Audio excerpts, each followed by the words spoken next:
नमस्कार. आज आपण एका अशा पुस्तकाबद्दल बोलणार आहोत जे अजून बाजारातही आलेलं नाही, पण त्याने देशाच्या संसदेत अक्षरशः वादळ निर्माण केलंय. आता विचार करा, हे कसं शक्य आहे आणि त्या पुस्तकात असं दडलंय तरी काय? चला तर मग हे संपूर्ण प्रकरण समजून घेऊया.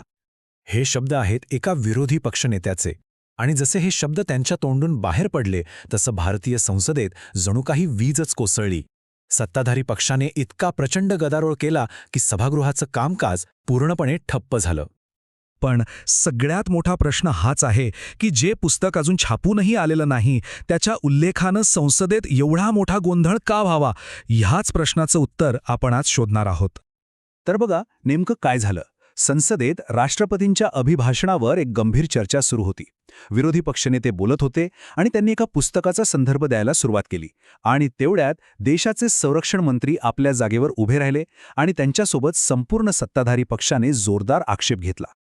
आता हा वाद होता तरी कशावरून? तर एका साध्या नियमावरून.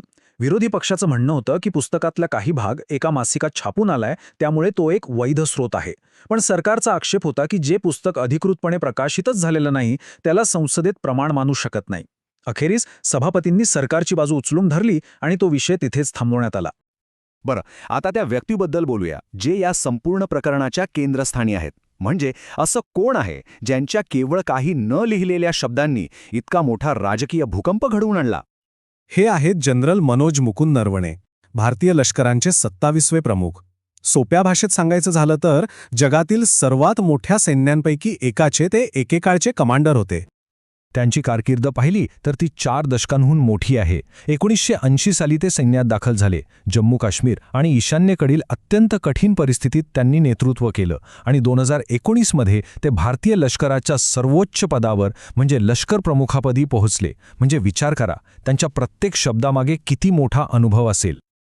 चला आता येऊया त्या पुस्तकावर ज्याने हा सगळा वाद सुरू केला. आणि इथूनच ही कहाणी एक खूपच इंटरेस्टिंग वळण घेते. तर या आत्मचरित्राचं नाव आहे 4 स्टार्स ऑफ डेस्टिनी आणि याच नावाभोवती हे सगळं राजकीय वादळ फिरतंय. आणि गंमत इथेच सुरू होतेय. हे पुस्तक संरक्षण मंत्रालयाच्या मंजुरीसाठी जवळपास 3 वर्षांपासून थांबलेलं आहे. म्हणजे विचार करा, 2023 मध्ये हे हस्तलिखित सादर केलं गेलं होतं आणि ते अजूनही हिरव्या झेंड्याच्या प्रतीक्षेत आहे. एवढा उशीर का होतोय? परिस्थिती तर बघा किती विचित्र आहे. आपण Amazon सारख्या वेबसाईटवर गेलो तर आपल्याला या पुस्तकाचं कव्हर पेज दिसेल, पण आपण ते खरेदी करू शकत नाही. म्हणजे पुस्तक उपलब्ध आहे पण प्रत्यक्षात ते कोणालाच मिळत नाहीये. या सगळ्यामुळे तोच मूळ प्रश्न पुन्हा समोर येतो की असं नेमकं काय आहे या पुस्तकात जे इतकं संवेदनशील मानलं जाते की त्याला प्रकाशितच होऊ दिलं जात नाहीये. बरं, जे काही अंश मासिकांमधून बाहेर आले आहेत त्यानुसार यात काही मोठे खुलासे असल्याचा दावा केला जातोय. जसं की सरकारच्या अग्निवीर योजनेवरचं टीकात्मक मत, लडाखमधल्या भारत-चीन सीमेवर नेमकं काय घडलं याचा एक आतला रिपोर्ट आणि अशी काही राजकीय सत्य जी सरकारची अधिकृत भूमिका आणि वास्तव यातला फरक समोर आणू शकतात. थोडक्यात सांगायचं तर असे काही तपशील जे कदाचित राजकारण्यांनी लोकांपर्यंत पोहोचू दिले नाहीत. आता यातल्या सगळ्यात स्फोटक मुद्द्याकडे वळूया, जो आहे भारत-चीन सीमावादाबद्दलचा. कारण इथे आपल्याला वास्तवाच्या 2 पूर्णपणे वेगळ्या बाजू दिसतात. बघा, इथे 2 पूर्णपणे वेगळ्या गोष्टी सांगितल्या जात आहेत.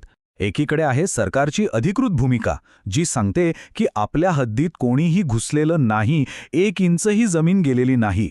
आणि दुसरीकडे आहे पुस्तकातल्या अंशांवर आधारित दावा की चीनने नो मॅन्स लँडवर म्हणजे दोन्ही देशांमधल्या मोकळ्या जागेवर ताबा मिळवलाय आणि यामुळे तिथल्या स्थानिक गुराख्यांना आपली गुरं चरायची जमीन गमवावी लागलीये. तर मग मुद्दा असा आहे की ह्या सगळ्यामुळे एक मोठा पेच निर्माण झालाय. म्हणजे कुणावर विश्वास ठेवायचा? एका बाजूला देशाच्या माजी लष्कर प्रमुखांनी मांडलेला अनुभव आहे आणि दुसऱ्या बाजूला सरकारची अधिकृत भूमिका आहे. हा जो तिढा आहे तो आपण थोडक्यात समजून घेऊ. बघा, एकीकडे आहेत जनरल नरवणे जे आपलं आत्मचरित्र प्रकाशित करू इच्छितात.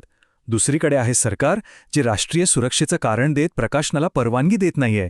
आणि ह्या दोघांच्या मध्ये आहे सामान्य जनता ज्यांच्यापर्यंत एका महत्त्वाच्या व्यक्तीचा अनुभव पोचू शकत नाहीये. आणि यातला सगळ्यात मोठा विरोधाभास काय असेल तर तो हा आहे की एका अशा सैनिकाची कहाणी ज्याने आपलं संपूर्ण आयुष्य देशाच्या सेवेत घालवलं, त्याचीच कहाणी त्याच व्यवस्थेकडून रोखून धरली जातीये जिची त्याने सेवा केली. आणि शेवटी हा एकच प्रश्न उरतो जो विचार करायला लावणार आहे. राष्ट्रीय सुरक्षेच्या नावाखाली गुप्तता जपणं आणि गैरसोयीचे सत्य लपवणं या दोन्हींमधली ती अस्पष्ट रेषा नेमकी कुठे संपते